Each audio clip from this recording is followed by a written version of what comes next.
হযরতুল আল্লাম শহীদ মরহুম আল্লামা দেলওয়ার হোসেন সাঈদী রাহিমাহুল্লাহ ওনার স্মৃতি বিজড়িত আজকের এই ঐতিহাসিক প্যারেড ময়দানের তাফসিরুল কোরআনের প্রোগ্রামে সব আছে। স্টেজ আছে, শ্রোতা আছে, প্যান্ডেল আছে, মিডিয়া কাভারেজ আছে, কিন্তু আমাদের কলিজার টুকটাটা আমাদের মাঝে নাই। আজকের এই প্রোগ্রামে আলোচক হয়ে এই চেয়ারে আমি না বসে ওই শ্রোতাদের কাতারে বসে যদি আমাদের আল্লামার নুরানি চেহারার দিকে তাকিয়ে ওয়াজ শুনতে পারতাম, আমাদের হৃদয়টা ঠান্ডা হয়ে যেত, আমাদের তৃষ্ণার্ত হৃদয় শান্ত হতো। সব আজকে আছে, কি যেন নাই, ঠিক কিনা বলেন? আল্লাহ তাআলা প্রতি 100 বছরে একজন মুজাদ্দিদ পাঠায়, প্রতি 100 বছরে একজন মুজাদ্দিদ, যিনি সমাজকে সংস্কার করেন। আল্লামা দেলওয়ার হোসেন সাঈদী রাহিমাহুল্লাহ ছিলেন তেমন একজন মুজাদ্দিদ। চিৎকার করে বলেন ঠিক কিনা? উনি শিরক বিদআতের আস্তানাকে তছনছ করে দিয়েছেন, তাওহীদের বাণীকে সমুন্নত করেছেন, গণমানুষের কাছে তাফসিরুল কোরআনকে জনপ্রিয় করেছেন। আজীবন তিনি ইসলামকে বিজয়ী শক্তি হিসেবে দেখার স্বপ্ন দেখতেন। এত প্রাঞ্জল ভাষা, এত চমৎকার আধুনিক প্রেজেন্টেশন, গণমানুষের কাছে কোরআনের তাফসিরকে এভাবে জনপ্রিয় করে তোলার মতো ব্যক্তিত্ব আল্লামা সাঈদী ছাড়া দ্বিতীয় কেউ এই বাংলার ভূখণ্ডে নাই। এই যে তাফসিরুল কোরআন, এই যে টার্মিনোলজি, এই টার্মটাই উনি আসলে জনপ্রিয় করেছেন। আমরা আগে জানতাম না যে এভাবে তাফসির করা যায়, এভাবে scientific indications of the Holi কোরআনকে মানুষের কাছে পেশ করা যায়, এভাবে এত জীবন ঘনিষ্ঠ করে, এত ইন্টারঅ্যাক্টিভ করে কোরআনের কথাগুলো মানুষের কাছে উপস্থাপন করা যায়। উনি অন্যায়ের বিরুদ্ধে সবসময় সোচ্চার ছিলেন, প্রতিবাদী কণ্ঠস্বর ছিলেন। ওনার আলোচনা শুনলে দেখেন রক্ত টকবক করে ফুটতে থাকতো। আল্লাহু আকবার, আল্লাহু আকবার, আল্লাহু আকবার। He was a strong mouthpiece of Islamic revivalism. Islamic জাগরণের strong mouthpiece ছিলেন আল্লামা সাঈদী রাহিমাহুল্লাহ। অনেক দোয়া পেয়েছেন, আমরা পড়েছি, এমন জীবন তুমি করিবে গঠন, মরণে হাসিবে তুমি, কাঁদিবে ভুবন। গোটা বিশ্বকে তিনি কাঁদিয়েছেন।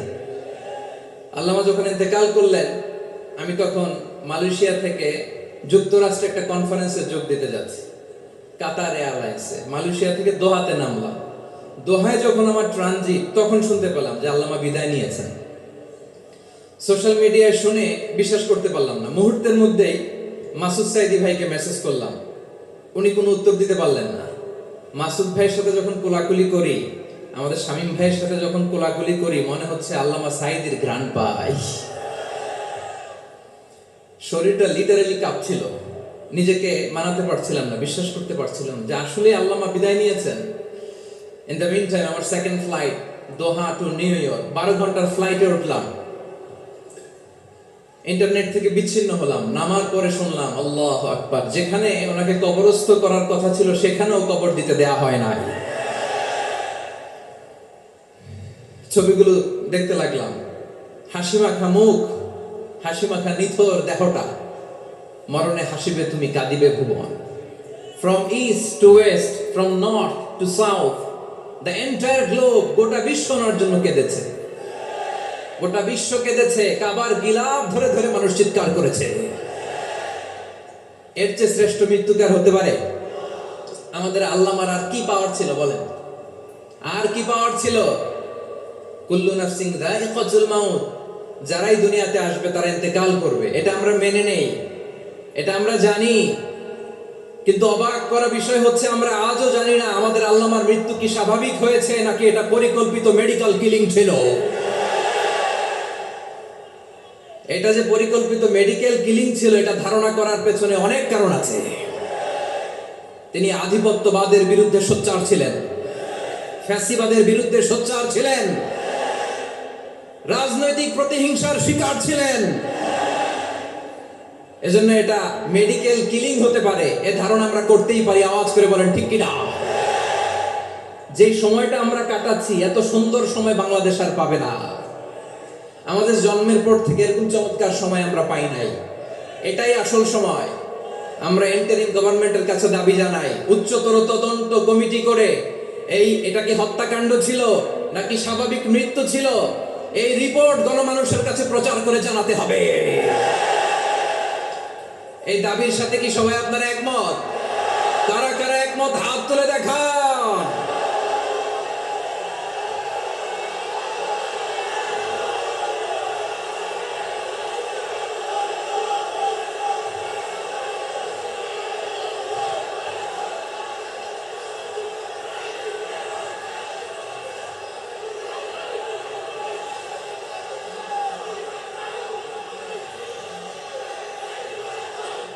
আমার প্রিয় ভাইয়েরা, প্রিয় চট্টলাবাসী, আল্লাহ তাআলা তার এই মুখলেস গোলামকে তার জান্নাতুল ফেরদাউসের মেহমান হিসেবে কবুল করুক। তার জীবনের সকল খেদমাগুলোকে কবুল করুক। জান্নাতুল ফেরদাউসের আলা মাকামে তাকে মেহমান হিসেবে কবুল করুক।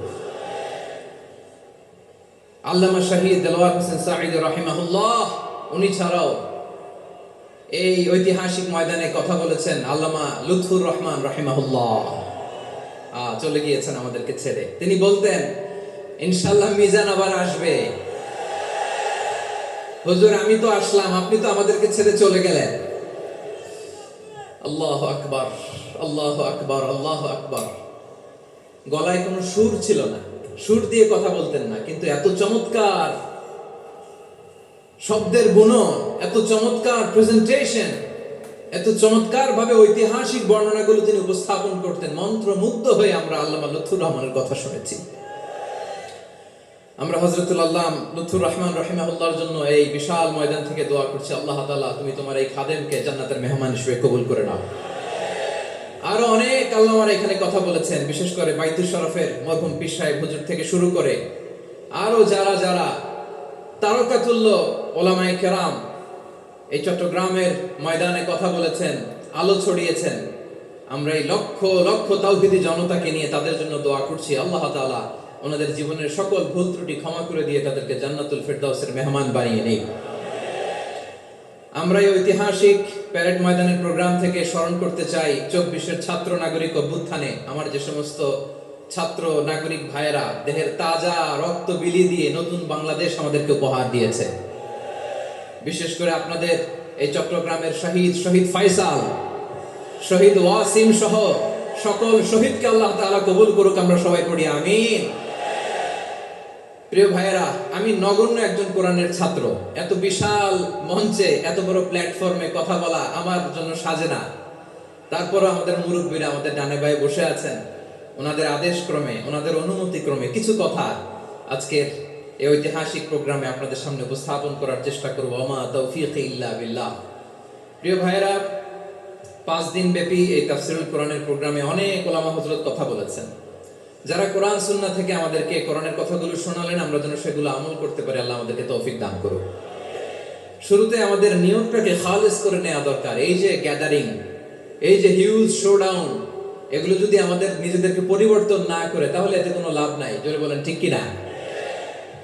এই প্রোগ্রাম যদি আমাদের জীবনকে পরিবর্তন করে, আমাদের চিন্তার ডিএনএ কে চেঞ্জ করে দেয়, তাহলেই চট্টগ্রামের প্যারেড ময়দান সার্থক। আসুন আমরা চিন্তাকে খালেস করে নেই।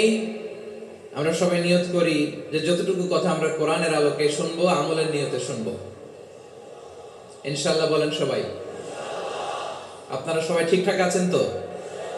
কখন আসছেন আপনারা? সবাই আসছেন কখন? সকালে, কেউ দুপুরে, 9টায়। আল্লাহ আল্লাহ। দুপুরের খাবার খাওয়ার সুযোগ হয়েছিল? খান নাই? রোজা রাখছেন? আমি কি দিয়ে বিদায় দেব আমার এই ভাইগুলোরে? আল্লাহ তুমি আমার ভাইগুলোরে কবুল করো। ইসলামের পক্ষের এই গণজোয়ারকে আগামীর বাংলাদেশের ইসলামের জন্য তুমি কবুল করো। যেই ভালোবাসা ইসলামের জন্য হয়, যেই গণজোয়ার কোরআনের জন্য হয়, পৃথিবীর কোন শক্তি দিয়ে সেটাকে আটকানো যায় না। জোরে বলেন ঠিক কিনা? এজন্য গ্রাজুয়ালি, সিস্টেম্যাটিক্যালি, মেথোডোলজিক্যালি আমাদেরকে আগাতে হবে, শুধু আবেগ দিয়ে নয়। বিবেকেরও দরকার আছে না নাই? প্রিয় ভাইয়েরা, আসুন, আমাদের কথা অনেক বেশি, সময় অনেক কম। আমরা আর কাল বিলম্ব না করে মহাবিশ্বের